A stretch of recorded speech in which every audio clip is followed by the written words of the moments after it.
Hi dear friends, I hope कि आप सब खैर आफियत से होंगे।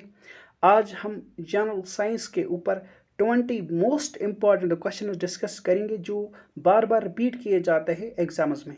तो मैं आपसे रिक्वेस्ट करूंगा, आप इस सेशन को एंड तक ज़रूर देखोगे एंड आप खुद से कोशिश करोगे इन क्वेश्चंस को आंसर देने का। तो let us move to our today's first question. Our first question is, which of the following is the best conductor of electricity? यहाँ पर हमसे पूछा गया है कि बेस्ट कंडक्टर ऑफ इलेक्ट्रिसिटी कौन सा सबस्टेंस है। Now our right answer is option number B, silver. जो आपको याद रखना, ये क्वेश्चन बार बार एग्जाम्स में रिपीट किया गया है। Silver is the best conductor of electricity, जो कि आपको याद रखना है। एंड सेकंड नंबर पर कॉपर रहता है, जो आपको याद रखना है। Now let's move to next question. Outermost part of the tooth is known as. सबसे पहले आपको यहां पर मैं अच्छे से समझाने की कोशिश करा। You have to be attentive. Here is our tooth. Tooth का जो ऊपरी वाला हिस्सा है, after most part, I am going to draw it by changing the colour. Here ये जो अपर मोस्ट पार्ट है of our tooth, this is called enamel, जो आपको याद रखना। And enamel is the hardest bone. अगर आपसे पूछा जाए hardest bone of human body, तो your answer should be enamel and it is the outermost part of our tooth, जो कि आपको याद रखना है। Now let's move next question. Which of the following element is placed in kerosene? Sodium, potassium, lithium, and option number D, all of the above. Our right answer is option number D, all of the above is correct here, because sodium, potassium and lithium, these three elements are placed in kerosene. इनको kerosene में रखा जाता है। Why they are kept in kerosene? In order to prevent their reaction, क्योंकि ये rigorously react करते हैं when they are in contact with air, जो आपको याद रखना है। तो इनको एयर के साथ कांटेक्ट में ना लाने के लिए हम इनको प्लेस करते हैं इन केरोसिन, जो आपको याद रखना है, in order to prevent their reaction when they come in contact with air. Now let's move to next question. Which of the following is not true for oxidation? क्या सही नहीं है regarding oxidation reaction? First, addition of oxygen, this is correct. Removal of hydrogen, this is also correct. gain of electron, no, this is incorrect here, because oxidation reaction में gain of electron नहीं होता है।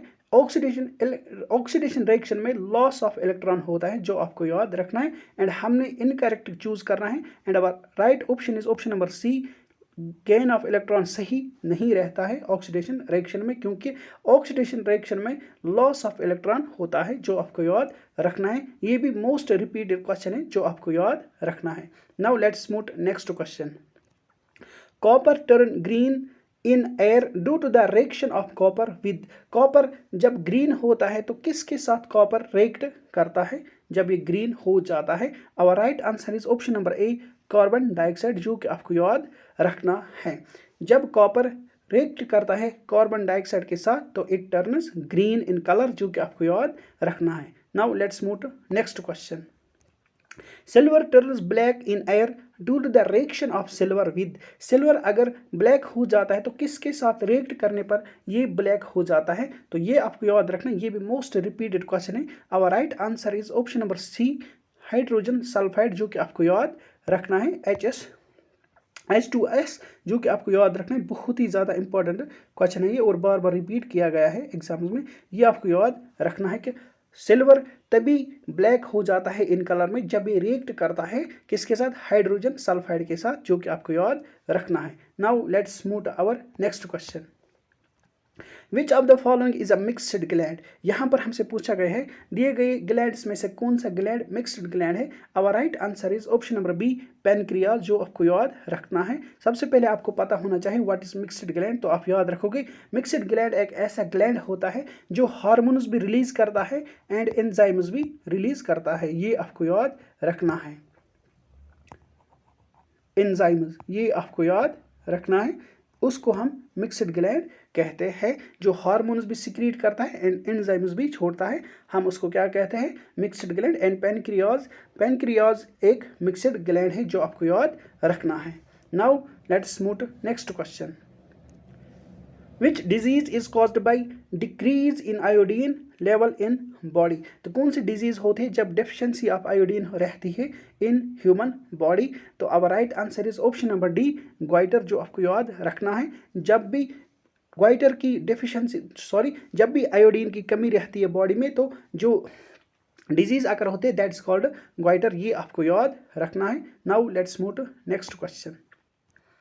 Insulin was first discovered in. सबसे पहले insulin कहाँ पर पाया गया. Our right answer is option number D, dog pancreas. ये आपको याद रखना है. In the pancreas of dog हमने इंसुलिन पहली बार डिस्कवर किया. ये आपको याद रखना है, मोस्ट इंपॉर्टेंट क्वेश्चन है. Now let's move to next question. Green vitriol is. दिए गए ऑप्शंस में से कौन सा सब्सटेंस को हम ग्रीन विट्रियोल कहते हैं. तो our right answer is option number D, ferrous sulphate को हम कहते हैं ग्रीन विट्रियोल. ये आपको याद रखना है. ये भी मोस्ट रिपीटेड क्वेश्चन है जो आपके लिए बहुत ही ज़्यादा इंपॉर्टेंट है. आप इसका भी ध्यान रखिएगा. Now let's move to next question. Study of fossil fuel is known as. यहाँ पर हमसे पूछा गया है फॉसिल फ्यूल की स्टडी को हम क्या कहते हैं. तो our right answer is option number B, palaeontology. ये आपको याद रखना है. Palaeontology is the study of fossil fuels and mycology is the study of fungus, जो कि आपको याद रखना है. ये भी बहुत बार पूछा गया है. And ecology is the study of relationship between animals and their environment. And dermatology is the study of skin, जो आपको याद रखना है. Now let's move to next question. Cell membrane is made up of. यहाँ पर हमसे पूछा गया है कि सेल मेम्ब्रेन, ये आपको यहाँ पर ध्यान देना है. सेल मेम्ब्रेन के बारे में हमसे पूछा गया है. तो our right answer is option number A, phospholipid bilayer. ये आपको याद रखना है. Cell membrane is made up of phospholipid, जो कि आपको याद रखना है. ये भी बहुत बार पूछा गया है. And cellulose is a cell wall found in plants, जो कि आपको याद रखना है. मोस्ट इंपॉर्टेंट क्वेश्चन है, ये भी पूछा गया है बार बार, जो आपको याद रखना है. Found in plants. यहाँ पर तो सेल्यूलोज क्या है, सेल वॉल, जो कि प्लांट्स में पाया जाता है. एंड पेप्टिडोग्लाइकोजन आपको याद, पेप्टिडोग्लाइकॉन आपको याद रखना है. ये है cell wall found in bacteria, जो कि आपको याद रखना है. सेल वॉल ऑफ बैक्टीरिया, ये आप याद रखोगे, bacteria. Now let's move to next question. Largest cell found in human body. तो लार्जेस्ट सेल जो कि ह्यूमन बॉडी में पाई जाती है वो है ऑप्शन नंबर सी, ओवम, जो आपको याद रखना है. ये भी बहुत बार एग्जाम में पूछा जाता है. And sperm is the smallest cell. ये भी आपको याद रखना है. Sperm is the smallest cell present in human body. And neuron is the longest cell present in human body. ये भी आपको याद रखना है, बहुत ही ज़्यादा इंपॉर्टेंट है. एंड ऑस्ट्रिच अगर आपसे पूछा जाए तो लार्जेस्ट सेल ऑफ वर्ल्ड, तो आप कहोगे ऑस्ट्रिच. ये आपको याद रखना है. Ostrich is the largest cell in world. And smallest cell in world, वो मुझे आप कमेंट करके ज़रूर बताओगे. Now let's move to next question. Burning of candle is a. तो जब हम कैंडल को बर्न करते हैं तो वो कौन सा प्रोसेस है. Physical change, chemical change, just the process, both A and B. तो our right answer is option number B, chemical change. ये आपको याद रखना है. यहाँ पर आप ध्यान रखोगे, मान लो ये हमारा कैंडल हो गया. यहाँ पर आपको ये ध्यान देना है, जब हम कैंडल को बर्न करते हैं तो इस प्रोसेस को हम कहते हैं केमिकल चेंज, जो हमारे यहाँ पर आंसर है. एंड अगर कैंडल मेल्ट हो जाए, ये भी आपको ध्यान देना है यहाँ पर, तो इस प्रोसेस को कैंडल की मेल्टिंग प्रोसेस को हम कहते हैं फिजिकल चेंज, जो कि आपको याद रखना है. क्योंकि केमिकल चेंज एक ऐसा चेंज है जिसमें नया सब्सटेंस बन जाता है. एंड फिजिकल चेंज एक ऐसा चेंज है जिसमें ओनली शेप चेंज होती है, जिसका आपको ध्यान देना है. This is the difference between chemical change and physical change. Now let's move to next question.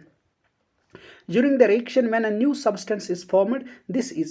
यहाँ पर मैंने अभी आपसे यही डिस्कस किया. तो our right answer is option number A, chemical change, जो कि आपको याद रखना है. जब भी कोई नया सब्सटेंस फॉर्म होगा तो हम उस प्रोसेस को कहते हैं केमिकल प्रोसेस. ये आपको याद रखना है. Now let's move to next question. जो यहाँ पर नहीं है। तो ये थे हमारे आज के 20 क्वेश्चंस जो बहुत ही बार रिपीट किए जाते हैं एग्जाम्स में बार बार। तो मैं आपसे रिक्वेस्ट करूँगा आप इन क्वेश्चंस का ज़रूर ध्यान दीजिएगा। अगर आपको मेरी कोशिश पसंद आती है और आपको यहाँ पर सीखने को कुछ मिलता है तो please do subscribe this channel and don't forget to press on a bell icon so that you never miss any important update. And आप इन वीडियोज़ को लाइक भी किया करें एंड शेयर भी किया करें, वही मेरे लिए मोटिवेशन रहती है। अब हम मिलते हैं अपने अगले सेशन में एक इंटरेस्टिंग टॉपिक के साथ जिसमें हम बहुत ही ज़्यादा इंपॉर्टेंट क्वेश्चंस फिर से डिस्कस करेंगे जो बार बार रिपीट किए जाते हैं एग्जाम्स में। तो मैं आपसे तब तक इजाज़त लेना चाहूँगा। Good bye, take care.